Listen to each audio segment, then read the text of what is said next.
Seja bem-vindo mais uma vez ao programa Palavra em Debate e continuando com o tema Dificuldade de comunicação nos tempos modernos. E hoje nós vamos falar sobre vida profissional. Será que existe muitas dificuldades de comunicação nesse âmbito? O que vocês acham? O que vocês veem se esse âmbito abrange muito essas questões, nessas dificuldades? Com certeza. A gente, pensando no ambiente profissional, tem a vida profissional entre os colegas de trabalho, entre as chefias, a forma de você se expressar, a forma de você vender um produto. É muito complicado, né? Se eu fosse pensar os líderes, como é que a gente enxerga os líderes hoje? Como é que os líderes estão se colocando? Como é que eles lidam com a ideia do poder nas mãos? Como é que eles comunicam esse poder? Eu tenho visto muita gente sofrer na mão de pessoas por conta de humilhações, porque não sabe lidar com isso, né? Então, essa comunicação, ela está sendo muito mais pelo ego, muitas vezes, de muitos dos líderes que existem, fatores também de pessoas não estarem preparadas para a liderança, e tem muita coisa que a gente pode falar a respeito, e que quem está em casa sabe, sofre na mão de muita gente. Nós tivemos agora, recentemente, em São Paulo, uma situação muito difícil com greves de metrô, enfim, de algumas estações de trem também. E muita gente teve dificuldade de chegar no seu trabalho. Mas quem disse que muitos chefes queriam saber? O que eles comunicavam? Será que eles comunicavam a importância daquele funcionário que passou muita dificuldade, mas chegou no seu ambiente de trabalho? Ou será que aquele chefe olhou no olho e disse, fez mais que obrigação, devia ter chegado mais cedo porque os seus colegas não chegaram? Como é que esse chefe está lidando com o seu funcionário? A comunicação no trabalho é tão importante porque, a princípio, tem que ser comunicado as metas, os projetos, né, da empresa, mas também muitas vezes eu vejo que existe a dificuldade da chefia, da diretoria, de ser comunicado, muitas vezes, quando essas metas são alcançadas, são atingidas, e quando muitas vezes não existe a comunicação das qualidades daquele funcionário, né? Muitas vezes ele é deixado de lado quanto às suas qualidades, ele não é elogiado. E o quanto que é importante você comunicar, né, ao funcionário, elogiá-lo diante das outras pessoas, o quanto que isso é motivador, né? Muitas vezes é importante, lógico que é importante você motivá-los através das metas, através dos projetos da empresa, estar sempre incentivando, mas às vezes é deixado muito de lado essa questão do elogio, do incentivo, da importância e do papel, humano, né? Esse lado humano, né? O que você falou do funcionário estar ali, aquele que se esforçou, aquele que se empenha mais. Então, às vezes o chefe ele deixa um pouquinho isso de lado, né? E a empresa perde com isso, porque o funcionário ele fica desmotivado quando ele não tem o retorno. Mas, infelizmente, boa parte das reclamações que eu escuto quando se trata de ambiente de trabalho é de chefias que não sabem lidar com essa comunicação com o seu funcionário. Então, na opinião de vocês, eu sei que pode ser que tenha muita coisa que seja espiritual no meio disso também, mas na opinião de vocês, como é que vocês veem esse preparo do chefe com esse funcionário? Por que é tão difícil para eles? O que acontece na vida desse chefe que ele não consegue reconhecer aquele funcionário e fazer um trabalho humano com ele? Bom, nesses 25 anos de trabalho, a gente percebe algumas coisas. Assim, eu acho que quando se fala de chefia, porque é uma questão pessoal. Quando você faz um elogio, de certa maneira, eu acho que você está fazendo uma distinção e um reconhecimento. E talvez para quem está aqui do lado da chefia, eu penso assim, que talvez seja difícil para a pessoa falar para sabendo que aquela pessoa, eu te elogiei, olha, você desempenha tão bem, e pode criar talvez, eu não sei se é isso que move uma pessoa, mas talvez um ambiente competitivo ou um ambiente preferencial. E eu acho que algumas pessoas tentam ficar tão neutras em relação ao funcionário. Eu acho que muito por conta disso. Esse aqui é o queridinho do chefe, esse aqui, ele sempre dá moleza, ele sempre é bem quisto. Mas por que o queridinho do chefe se comunica com o chefe e os outros não se comunicam? Onde está o problema? Onde que está o problema? Então, eu acho que em relação à chefia, eu acho que tem isso. E é um ambiente, assim, mais, não vou dizer mais pobre na comunicação, porque não é essa palavra, mas em relação à afetividade, é um ambiente que você não transmite tanta afetividade. Apesar que o elogio não tem a ver com afetividade, assim, porque eu gosto de você. O elogio é simplesmente um reconhecimento. Valorização, né, da pessoa. Da pessoa. Do seu trabalho, é uma recompensação Mas também. eu acho que tem medo, as pessoas têm medo de fazer. Olha, a gente às vezes na equipe de líderes da igreja, a gente é muito cuidadoso, né? Não falando de chefia, mas de liderança. Às vezes a gente precisa dar esse estímulo, precisa saber como falar, quando falar em grupo, quando falar em particular, porque às vezes há ciúmes. Sim, mas olha, se você observar, todo funcionário ou todo indivíduo que está lá na empresa, todos eles têm um papel ali e todos eles têm o seu valor. Se aquela chefia, se ela reconhecer o valor de cada um, e se ela souber comunicar esse valor, ela vai conseguir impedir de alguma maneira, pelo menos ela vai, vamos assim dizer, tentar impedir de que, eu sei o que é essa preocupação que você está falando, a inveja, acho que essa é a palavra correta, porque quando o chefe elogia alguém, ele proporciona ou ele facilita que a inveja aconteça lá no meio do povo. Mas se esse chefe, ele consegue trabalhar o valor de cada um, ele vai impedir de que haja inveja no meio do povo. Ele vai impedir que haja essa fofoca, essa competição assim negativa, porque a competição ela é saudável, ela pode ser saudável. Mas quando há inveja no meio, aí ela pode ser muito negativa. Se ele souber valorizar e se ele conseguir perceber, porque nem todos conseguem perceber o valor de cada um, ele vai impedir que a inveja aconteça lá no meio. Se você está assistindo o programa Palavra em Debate e já passou por problemas no seu ambiente de trabalho, com o seu chefe, não perca. Eu vou chamar os intervalos comerciais e a gente daqui a pouco volta falando sobre esse tema. Tem problemas no seu ambiente de trabalho? Então espere aí que a gente já volta. Vamos para os comerciais.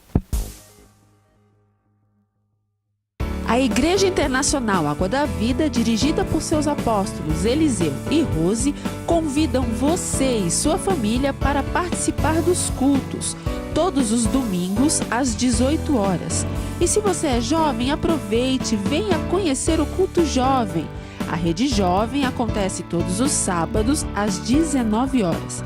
Endereço: Avenida Guapira, 146, bairro do Tucuruvi, bem próximo à estação de metrô e ao shopping Tucuruvi. Que Deus abençoe vocês. Estamos esperando sua visita.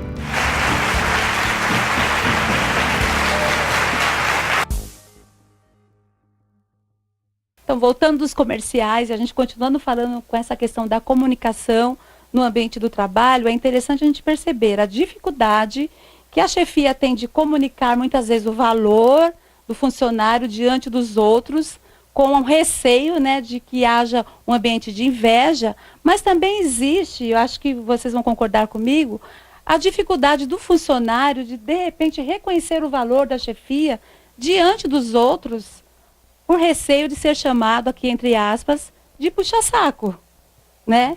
Ele tem receio, muitas vezes, de comunicar, de elogiar o seu chefe, o seu querido chefe, porque ele não quer ser motivo de chacota ali no meio de todo mundo. Então fica um ambiente sem comunicação, fica um ambiente sem elogio. E o quanto que o elogio é saudável, né? É salutar para que uma empresa funcione, para que uma empresa cresça, né? E haja valorização, né? É muito importante, qualquer ambiente precisa de elogio. É importante elogiar e é importante receber, mas tem gente que tem dificuldade de receber e tem gente que tem dificuldade de colocar. Então, essa comunicação humana é muito engraçada. Tem gente que recebe elogio, mas se sente agredido. Por N motivos emocionais, mas se sente muito agredido. Parece que aquilo, de alguma forma, você está brincando, né? Não acredita. Você é falso. Muitas vezes eu escuto muito isso em ambientes de trabalho, mas não só nos ambientes de trabalho, nos ambientes sociais também. Começa a elogiar demais uma pessoa, a pessoa já te olha, por que está me elogiando? Está me elogiando por quê? Está me bajulando por quê? O que tem por trás disso? Parece que a pessoa não está acostumada e às vezes o jeito da pessoa é assim. Ah, mas o chefe de uma empresa, quando ele recebe muito elogio, ele vai pensar isso, não vai? De que ele está sendo muito bajulado? Será que o funcionário não está querendo aumento de salário? Eu acho que sempre numa boa conversa, chama a pessoa, senta de canto, de lado, diz, olha, isso aqui é bacana, mas isso aqui não é não. Do mesmo jeito que a gente tem que ter a facilidade de falar o que é bacana, também tem que ter a facilidade de dizer o que não é. Só que a gente tem que ter jeito para as coisas.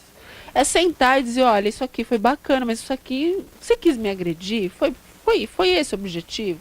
Porque eu me senti assim. Eu vou dizer como eu me senti. Eu me senti assim, eu me senti humilhado, eu me senti chateado. Aí, às vezes, a pessoa olha para você e diz, mas eu não tive esse objetivo. Porque, às vezes, a gente interpreta as coisas de forma distorcida. Eu me lembrei de uma professora esse semestre, né? Cheguei nela e falei, professora, amei a sua aula, aprendi muito, muito, muito com você. Gostaria que você continuasse o semestre que vem. Mas, olha, eu vou te falar, você é grossa com a gente quando a gente faz pergunta, hein? Dá para você dar uma mudadinha? Não, falei para ela, né? O pessoal reclamou muito de você. Isso é Pra bom. ver se ela muda, né? Mas eu elogiei, eu fiz aquela coisa. A gente primeiro, a gente elogia. Todo mundo tem seu dá uma lado tapinha, bom. elogia. Todo mundo tem seu Não lado é? bom e seu lado negativo. Agora a gente vai fazer uma coisa agora muito interessante. Vamos ver o que as pessoas têm para perguntar para a gente?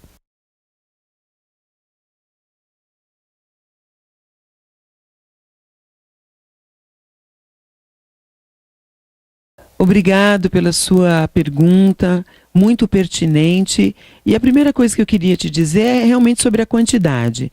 O que existe de aplicativo de comunicação, eu creio que nenhum ser humano vai conseguir absorver tudo aquilo que a tecnologia está desenvolvendo. A gente escolhe geralmente o que a maioria das pessoas usam, mas existem muitos aplicativos, muitas coisas, e a gente acaba usando aquilo que a maioria das pessoas usam. Bom, a tecnologia é boa para todo mundo? Não sei se é boa para todo mundo. A gente vê que as pessoas com mais idade, elas vão ter um pouco mais de dificuldade, de resistência, e é tudo muito rápido. E também a tecnologia troca demais. As pessoas trocam, hoje está usando uma plataforma, amanhã você tem que migrar tudo para outra plataforma. Se é bom ou ruim, aí eu acho que não é questão só do meio que você usa. Por exemplo, se eu estou no trânsito ou se eu estou no mercado e eu sei que eu vou atrasar, é tão bom pegar o WhatsApp, não tem que digitar, só aperto e falo, olha, amor, daqui a pouco eu estou chegando em casa. Né? Só que tem o seguinte, será que o receptor vai estar atento à tua mensagem? Eu já vi gente assim muito agoniada, porque usa uma plataforma e é como se fosse uma conversa ao vivo. Você tem que lembrar que isso não é uma conversa ao vivo. No momento que você deixa um recado no Face, no momento que você usou um meio de comunicação, a outra pessoa pode estar com o celular descarregado, com o computador desligado. Então, a resposta não é imediata. E muitas vezes a gente fica zangado com o outro, mas você não viu o que eu te escrevi? Você não viu o recado que eu te deixei? Então, a gente tem deixado um pouco o telefone. Então, quando você quer uma resposta rápida, ligue para a pessoa. Fale com a pessoa, mas eu acho que a quantidade de e-mails é bom, porque a gente pode se adaptar a isso, e agora a absorção de tudo isso também vai ficar perdido, né? Mas eu acho que ajuda sim, eu acho que ajuda você sabendo todos os limites que esse meio de comunicação nos oferece. A gente interage mais, mas sabendo também que algumas coisas podem não sair no seu tempo e nem na hora que você quer. Vamos a mais uma pergunta, vamos ver o que mais que as pessoas estão querendo perguntar para a gente. Vamos lá.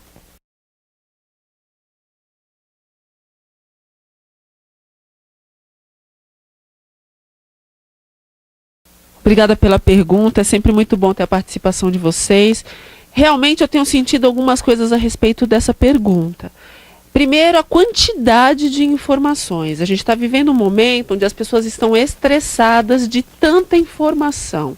É um bombardeio de informações que mudam muito rápido, que vêm muito rápido. Às vezes você está assistindo um programa específico de televisão, a pessoa está emitindo uma informação, embaixo tem uma outra informação, e às vezes em outra cor tem outra informação, e dependendo do canal tem uma passando aqui do lado. É muita informação, não dá para absorver tanta coisa. Eu estou vendo a juventude muitas vezes estressada com esse aumento. As coisas boas são o fato da gente ter tecnologias que podem ser usadas de uma forma positiva. Mas o negativo, eu diria que é esse estresse que está sendo causado por excesso de informação. Eu diria que é muita informação superficial. A gente tem visto hoje, por conta dessa pressa, por conta dessa velocidade, as pessoas não se aprofundam. Elas vão fazer pesquisa, veem de forma superficial. Elas vão assistir a notícia, veem de forma superficial. Ninguém vai a fundo saber o que significa mesmo aquilo. Por conta dessa velocidade, as pessoas estão se afastando uma das outras. Isso é muito ruim também. Então, você passa uma mensagem, uma coisa, né, algo assim rápida, mas aí as pessoas, por conta disso, se acostumam a esse recurso. E isso afasta. O ideal, gente, é que você olhe no olho, que você sente perto, que você abrace, que você converse. Não permita que nada substitua a convivência humana. Nada vai ter mais valor do que a convivência um com o outro. E se a informação está te afastando disso, está na hora de repensar. Porque ninguém vai sobreviver feliz se estiver distante de outro ser humano. E isso é para tudo, não é só para relacionamento afetivo, é para tudo. O que você prefere? Receber muitas vezes lá uma mensagem da sua mãe e do seu pai ou um abraço deles? O que você prefere? Estar numa mesa com seu smartphone ou almoçando com sua família, com as pessoas que você ama, com seu esposo, com sua namorada, namorado, enfim. O que é mais importante? Será que é mais importante a informação que está no smartphone? Ou será que é mais importante aquele momento? Eu vou dizer uma coisa que eu faço. Eu, como sou profissional, eu uso muito telefone, por conta da minha profissão. Mas eu jogo meu telefone de lado, às vezes fica tocando, ele fica tocando os bips, que está chegando mensagem de paciente, chegando e-mail. Eu não fico olhando. Eu olho em determinados momentos. Porque senão você não se concentra para trabalhar, você não se concentra de estar com a família, você não se concentra de estar com a pessoa que você ama. Eu vou dar sempre prioridade para as pessoas que eu amo. Porque elas têm, primeiro para mim, um principal valor. Depois eu vou ver as outras coisas. Eu não estou dizendo que a internet e o smartphone não são importantes. Mas elas nunca vão ser mais importantes do que quem você ama. Então, não deixe a velocidade da informação te afastar de quem você ama. Vamos ver a terceira pergunta?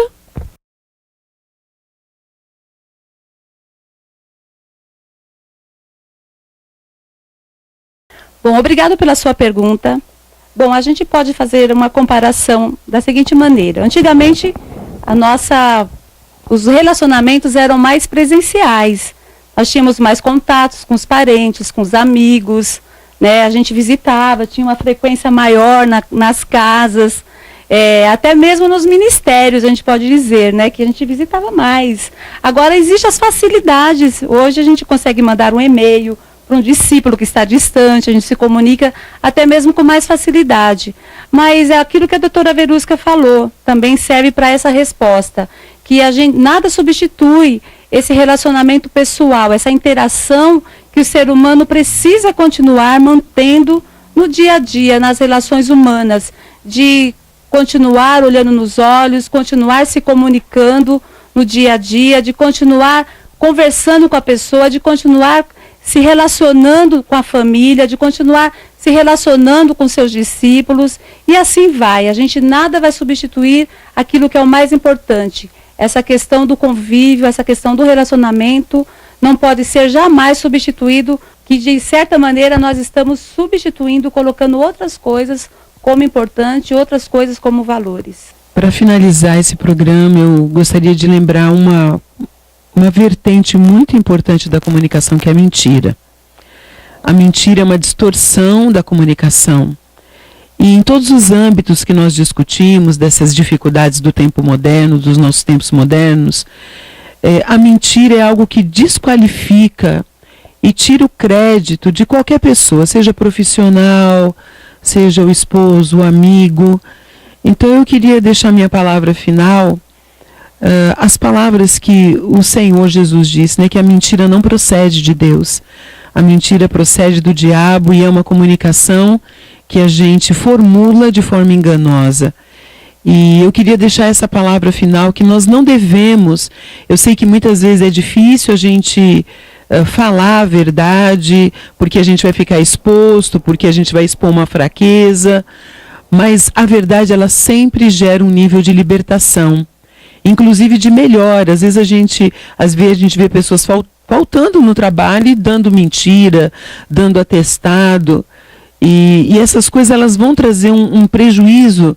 Eu acho que o maior deles é para a pessoa que mente. Porque na hora que um mentiroso é pego, ele cai no descrédito. Então, eu queria encerrar minha participação nessas 3 semanas da gente falando sobre comunicação, deixando essa lembrança do que Jesus falou, que a mentira não vem dele, a mentira procede do diabo, e nós, como filhos de Deus, devemos sempre buscar falar a verdade uns com os outros e sempre falar a verdade em amor. Eu quero também aproveitar e deixar uma palavra aqui, depois dessas 3 semanas falando sobre vários aspectos da comunicação. Eu quero fazer, na verdade, um apelo: se comunique. Se comunique falando, se comunique olhando nos olhos, se comunique expressando o que você está sentindo de alguma forma, um gesto, um carinho. As pessoas precisam se conectar com a outra pessoa. Senão você não vai ter vida. Nada é melhor do que uma comunicação que chega no local que tem que chegar. Você está emitindo uma informação e precisa chegar corretamente. Observa se tem distorções. Se tiver distorções, corrija. Se você quiser ter uma vida plena, uma vida feliz, você precisa se comunicar. Porque é o que vai trazer o desenvolvimento afetivo, seja de forma afetiva, seja de forma familiar ou profissional. Se você quiser ter qualidade de vida, independente da área, é necessário que você se comunique. Então eu quero deixar esse apelo aqui: se comunique. E se você não consegue, vai buscar a raiz disso. Se é um problema espiritual, se é um problema emocional, se é um bloqueio, se é um perfil, não importa. Vai atrás e resolve isso para que você tenha vida. Porque é muito injusto passar por essa vida e perceber, quando tiver com muita idade, que não comunicou o que queria ou o que precisava comunicar. Então é esse apelo que eu quero deixar. Eu quero terminar esse programa, que foi muito importante nós falarmos sobre as dificuldades de comunicação. Eu vejo que os homens hoje, eles têm muita dificuldade de se comunicar entre eles, mas eu vejo também uma carência muito grande que os homens têm, e uma resposta que eles buscam é de se comunicarem com Deus. Há uma pergunta no coração do homem: como que eles fazem para se comunicarem com Deus? O que eles querem, o que eles mais querem é se comunicarem com Deus, e muitas vezes eles buscam respostas em filosofias, em religiões. E eu quero dizer para você que a resposta para você se comunicar com Deus, está em Jesus. Ele é o único mediador, é aquele que vai te levar a se comunicar com o Pai. É aquele que vai te dar acesso ao coração de Deus. E você, através de Jesus, terá acesso, terá condição de se comunicar com Deus através da palavra, através da oração. Se você até hoje tem buscado um meio de se comunicar com Deus, eu quero dizer para você que hoje você tem a resposta. Através da palavra de Deus, através da oração, você vai ser liberto de todo desvio, de toda dificuldade que você teve até hoje de encontrar essa resposta, de se comunicar com o Pai, com o Senhor nosso Deus. Que Deus abençoe você e que te traga ao seu coração essa revelação através desse programa, A Palavra em Debate. Deus te abençoe. Amém. Obrigada pela sua audiência, que Deus abençoe vocês. E nós vamos terminar agora o programa Palavra em Debate com uma entrevista especial. E logo depois um clipe musical, tá bom? Que Deus abençoe, você fica com a entrevista e logo depois um clipe musical. Que Deus abençoe vocês, até a quarta-feira que vem com o programa Palavra em Debate. Nós do Palavra em Debate estamos aqui com apóstolo Alceu D'Amico, que vai falar um pouco com a gente aqui. Como que é esse trabalho da música gospel dentro da visão celular? A visão celular ainda eu diria que é embrionária.